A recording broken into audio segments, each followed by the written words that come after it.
नमस्कार, राधे राधे, जय श्री कृष्णा। अंजू के नुस्खों में आपका बहुत बहुत स्वागत है।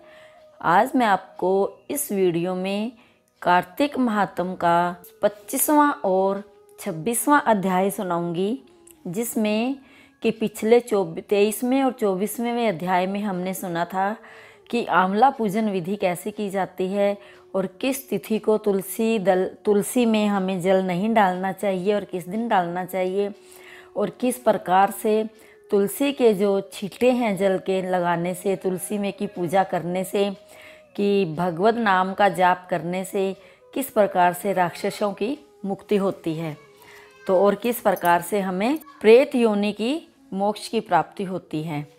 तो अब 25वां अध्याय शुरू।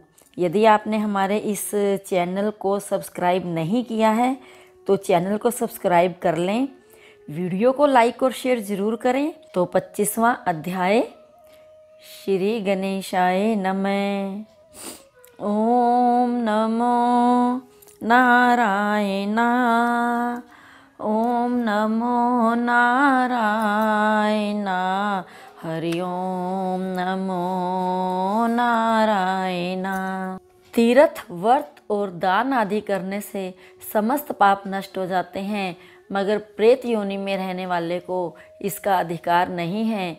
तुम्हारे दुख को देखकर मैं अत्यंत दुखी हूँ और तुम्हारा दुख दूर किए बिना मुझे संतोष नहीं होता। तुम्हारे पाप बड़े भारी हैं, क्योंकि ये तीनों योनियाँ बहुत बड़े पाप करने वालों को ही प्राप्त होती है, और प्रेत योनि तो थोड़े पुण्य से भी नष्ट नहीं हो सकती। लेकिन मैं तुम्हें इस प्रेत योनि से अवश्य छुड़ाऊंगा। इसलिए मैंने जो कार्तिक का व्रत किया है उसका आधा पुण्य तुम्हें देता हूँ, क्योंकि यज्ञ, दान, तीर्थ से सब निश्चय ही कार्तिक के व्रत के पुण्य के समान नहीं है। देवऋषि नारद बोले, हे राजन, इतना कहकर धर्मदत्त उसको ओम नमो भगवते वासुदेवाय यह 12 अक्षर मंत्र सुनाया और तुलसी का जल उसके ऊपर छिड़का। बस फिर क्या था, क्षण भर में वह प्रेत योनि से छूट प्रज्वलित शिखा के समान दिव्य रूप धारण कर लक्ष्मी के समान सुंदर हो गई।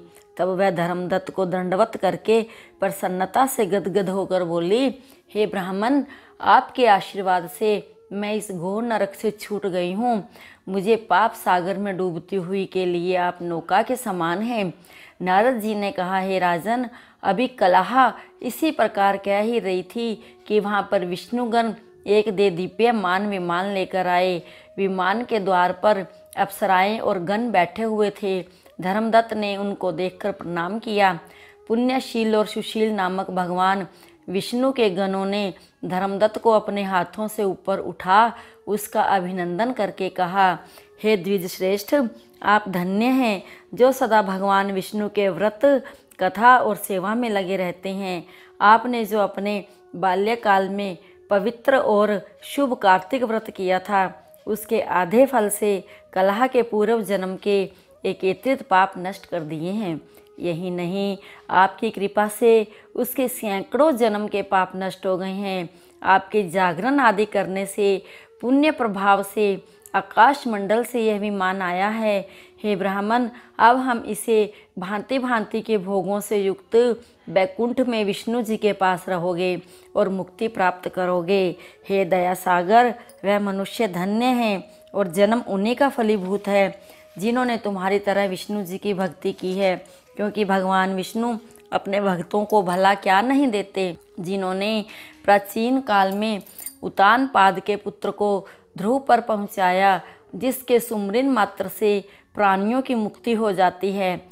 प्राचीन काल में विष्णु जी केवल अपने नाम के स्मरण से ही आप द्वारा पकड़े हुए हाथी को हस्ती योनि से मुक्त करके जय नाम देकर अपना पार्षद बना लिया।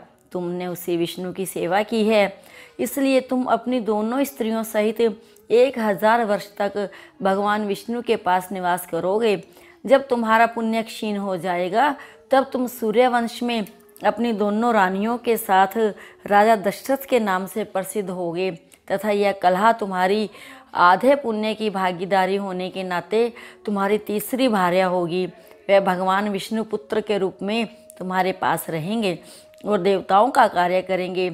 विष्णु जी को प्रसन्न करने वाले तुम्हारे कार्तिक व्रत से अधिक महत्वपूर्ण यहाँ दान तीर्थ आदि और कोई भी नहीं है।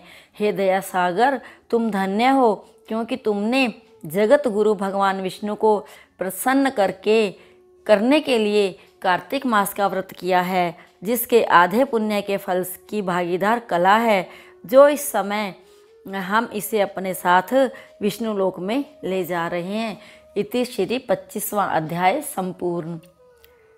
श्री कृष्ण गोविंद हरे मुरारी, हे नाथ नारायण वासुदेवा।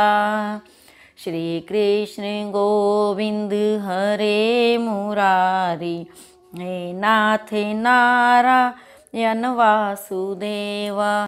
26वां अध्याय। देवगणों के ऐसे वचन सुनकर धर्मदत्त ने जब मनुष्य भगवान विष्णु की प्रसन्नता के लिए विधिवत आराधना, यज्ञ, दान, व्रत, तीर्थ तथा तप आदि करते हैं, किंतु ऐसा कोई सरल उपाय बताओ जिसका इन सब का फल प्राप्त हो। तब गणों ने कहा, हे द्विज श्रेष्ठ, आपका प्रश्न बड़ा श्रेष्ठ है।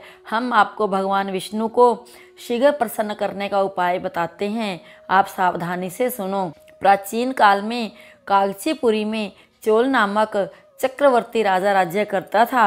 उसी के नाम से उसके देश का नाम भी चोल देश से ही प्रसिद्ध था।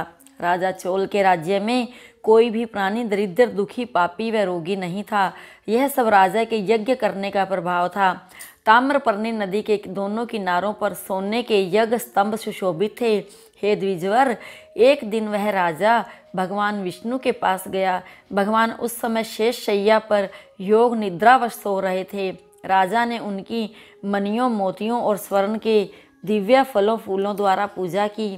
वह साष्टांग प्रणाम करके भगवान के चरणों के पास ही बैठ गया। थोड़ी देर के बाद राजा ने अपनी नगरी कांचीपुरी के ब्राह्मण विष्णुदास को वहां आते हुए देखा। विष्णुदास भगवान की पूजा के लिए तुलसी दल और जल लिए हुए था। विष्णुदास ने वहां आकर भगवान विष्णु सूक्त मंत्रों द्वारा स्नान करवाकर मंजरी तथा दलों से उनका विधिपूर्वक पूजन किया। विष्णुदास के चढ़ाए हुए दलों से राजा के चढ़ाए हुए मणि, मोती व स्वर्ण के फूल ढक गए। राजा यह देखकर क्रोध में भरकर बोला, ढोंगी मूर्ख, तूने मेरी चढ़ाई हुई मणियों, मोतियों व सोने के फूलों को तुलसी दल व अपने सारे फूलों से ढक दिया है। तू भला क्या भक्ति करना जाने, क्योंकि तूने मेरे किए विचित्र श्रृंगार को बिगाड़ दिया है। राजा की बात सुनकर विष्णुदास को भी क्रोध चढ़ाया।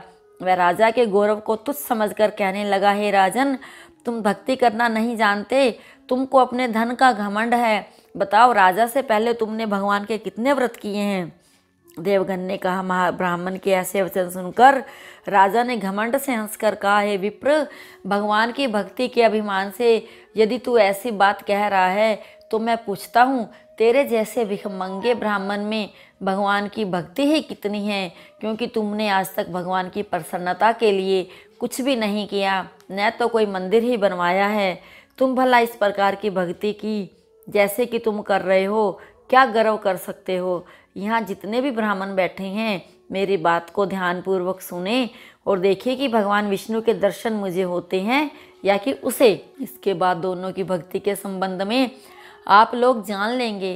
देवगणों ने कहा कि ऐसा कहकर राजा अपने महल में चला गया और वहां जाकर उसने अपने पुरोहित मुद्गल को आचार्य बनाकर विष्णु यज्ञ आरंभ किया।